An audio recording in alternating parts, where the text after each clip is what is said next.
ఇప్పుడు మనం చెన్నైలో ఉన్నాము. అన్నానగర్ పార్క్ దగ్గర. అన్నానగర్ టవర్ అంటారు, లేదా దీనికి ఇంకో పేరు ఉంది సూసైడ్ పార్క్ అని. ఇక్కడ కొంతమంది లవర్స్ పైకెక్కి సూసైడ్ చేసుకున్నారంట.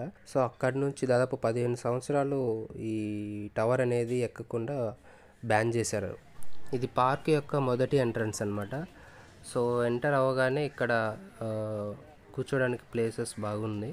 అంటే పార్క్ చాలా పెద్దదన్నమాట. కొంతమంది టూరిస్టులు లాగా వచ్చిన వాళ్ళంతా ఇక్కడే కొంచెం సేపు ఎంజాయ్ చేసి వెళ్ళడము. పక్కన టెంపుల్ ఒకటి ఉంది, అయ్యప్పస్వామి టెంపుల్ ఒకటి ఉంది. సో అక్కడికి వచ్చిన వాళ్ళు కూడా ఇక్కడ కొంచెం సేపు ప్రశాంతంగా కూర్చొని వెళ్దామని చెప్పి వస్తూ ఉంటారు. టవర్ అయితే చాలా పెద్దది. మేము ఎక్కాలనుకున్నాము, సరే అని బయలుదేరాము. స్టార్టింగ్లో సెక్యూరిటీ ఉన్నారు. ఆ తర్వాత మళ్ళీ అక్కడ నుంచి స్టెప్ బై స్టెప్ ఎక్కుంటూ వచ్చాము. ఇది దాదాపు 15 సంవత్సరాల్లో బ్యాన్ చేశారనమాట ఎక్కనీయకుండా.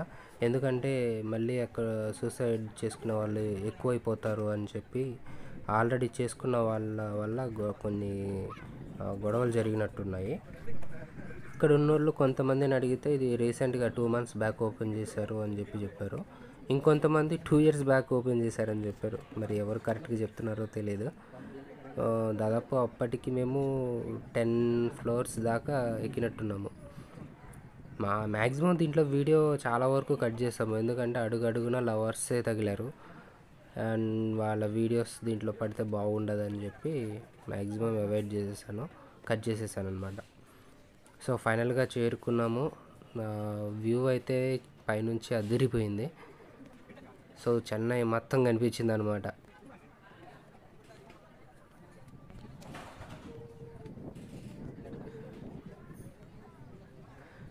పైకి వెళ్తూ వెళ్తూ మరమరాలు తీసుకొని పోయాము. కింద ముంద మసాలా తింటూ పైకి వెళ్ళాము. పైన డస్ట్బిన్ ఉంటే దాంట్లో పడేసాము. నాకైతే పైనుంచి చూస్తే వ్యూ బాగా అనిపించింది. మీరు ఎవరైనా ఈ పార్క్ వచ్చారా ఒకసారి కామెంట్ చేయండి. పిల్లలు ఆడుకోవడానికి స్కేటింగ్ గ్రౌండ్ కూడా ఉంది. ఇక్కడ కోచ్ కూడా వస్తారు, అలాగే చాలామంది పిల్లలు వస్తారు. ఇంకా అప్పటికి రాలేదు, ఇప్పుడే స్టార్ట్ అయిందనమాట. సో పిల్లలు ఆడుకోవడానికి చాలా ఉన్నాయి ఇక్కడ, పిల్లలకు సంబంధించింది. ఇదంతా పిల్లలకు సంబంధించిన ప్లేసెస్ అనమాట. సో చెట్టు కింద ఇక్కడ కొంతమంది ఎంప్లాయీస్ వస్తారు, ఇక్కడ మార్కెటింగ్ సంబంధించింది డిస్కషన్ చేస్తారు. ఆ తర్వాత ఇంకో ప్లేస్ కనిపించింది, అది నాకు బాగా నచ్చింది. మనం సినిమాల్లో చూస్తూ ఉంటాం కదా, ఈవెంట్స్ జరుగుతూ ఉంటుంది, అలాగే ఇక్కడ పార్టీస్ లాగా డ్యాన్స్ ప్రోగ్రామ్స్ జరుగుతూ ఉంటుంది. తర్వాత కాలేజ్ కానీ స్కూల్ అయిపోయిన తర్వాత ఫొటోస్ అన్నీ దింపుతారు. సో నాకు ఆ ఫీల్ అయితే గుర్తొచ్చింది అది చూసిన తర్వాత. ఆ తర్వాత ఇంకో ప్లేస్కి వెళ్ళాను, దానికి కొంచెం ముందు. సో అక్కడ అది కూడా ఇంచుమించు స్కేటింగ్ లాంటి గ్రౌండే ఉంది. దాని తర్వాత దాని పక్కన చెరువులాగా ఉండేదన్నమాట, చిన్న చెరువు. అంటే వాటర్ అంతా అక్కడ స్టోర్ అయ్యి ఉంది. ఈ పార్క్లో జాగింగ్ చేసుకోవడానికి ప్లేస్ కూడా ఉంది. పార్క్ చుట్టూ ఒక రౌండ్ మనం వేస్తే చాలు, ఇక జాగింగ్ చేయాల్సిన పని ఉండదు, అరిగిపోతుంది అనమాట తిన్నది మొత్తం. సో ఒక్క రౌండ్ తిరిగిన తర్వాత అసలు ఇంకో రౌండ్ కూడా వెళ్ళాలనిపించలేదు, అంత పెద్దది ఈ పార్క్. ఇది గవర్నమెంట్ పార్క్ అనమాట. సో అమౌంట్ ఏం కట్టాల్సిన అవసరం లేదు, ఎంట్రన్స్ అమౌంట్ ఏం అవసరం లేదు. సో అంతా బాగానే ఉంది, కానీ కొన్ని విషయాలు తప్ప.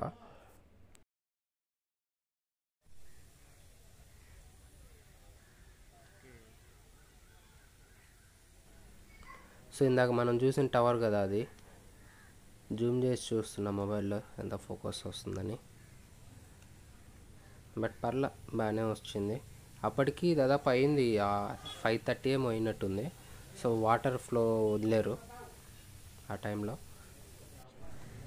నేను ఇందా చెప్పాను కదా ఇంకో ఎంట్రన్స్ ఉంది అని చెప్పి. సో అదే ఈ ఎంట్రన్స్ అనమాట, రెండోది. ఈ పార్క్లో జాగింగ్ చేసుకునే వాళ్ళకి ఇంకో మంచి ఫెసిలిటీ ఏర్పాటు చేశారు. అదే రాళ్ళు రౌండ్గా ఉంటాయి చూడండి, అది బ్లడ్ సర్క్యులేషన్ అవ్వడం కోసం పెట్టారనమాట. నడిచి అలసిపోయినప్పటికీ ఆ తర్వాత మా ఫ్రెండ్ ఒకసారి చెప్పులు లేకుండా నడిచి చూడమని చెప్పి అన్నాడు. అప్పుడే ఇంకా రక్తం బాగా స్పీడ్గా ఫ్లో అవుతుంది అని చెప్పాడు. కానీ నడవలేకపోయాను, బాగా గుచ్చుకున్నాయి. చిన్నప్పుడైతే అలవాటు అయిపోయింది, కానీ ఇప్పుడైతే అలవాటు తప్పింది కదా.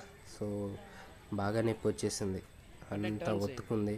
దానికి తోడు కొంచెం లావైనాం కదా. సో ఇలాంటి పార్కు మీరు కూడా వెళ్ళి ఉంటే కామెంట్ చేయండి, ఎక్కడ ఆ పార్క్ పేరు ఎంటర్ చేయండి. ఈ పార్కులో అందరికీ యూస్ఫుల్ ఉందన్నమాట. సో లవర్స్కి బెనిఫిట్స్ ఉన్నాయి, అలాగే పెద్దవాళ్ళకి చిన్నవాళ్ళకి ఆడుకోవడానికి, వాకింగ్ చేసుకోవడానికి, అలాగే జాబ్ హోల్డర్స్ కూడా వస్తారు ఇక్కడికి. సో ఒక మార్కెటింగ్ టీం ఉంటుంది కదా, వాళ్ళు కూడా వచ్చి ఇక్కడ కొంచెంసేపు డిస్కషన్ చేసుకొని వాళ్ళకి ఇక్కడ మోటివేషన్స్ కూడా ఇస్తున్నారనమాట. ఈ పార్క్కి వచ్చిన వాళ్ళు కానీ, లేదా ఈ పార్క్ గురించి తెలిసిన వాళ్ళు కానీ ఎవరైనా ఉంటే కామెంట్ చేయండి. అండ్ నేను ఈవినింగ్ అయితే వస్తారు, ఎక్కువ మంది పిల్లలు ఉంటారని చెప్పాను కదా. సో వచ్చేసారు. ఈ వీడియోకి ఇంతే గాయ్స్. ఈ వీడియో నచ్చితే లైక్ చేయండి, షేర్ చేయండి. అలాగే ఇలాంటి పార్క్కి మీరు వెళ్ళినప్పుడు ఇలాంటి సమస్యలు ఎదుర్కొన్నారో కామెంట్ చేయండి.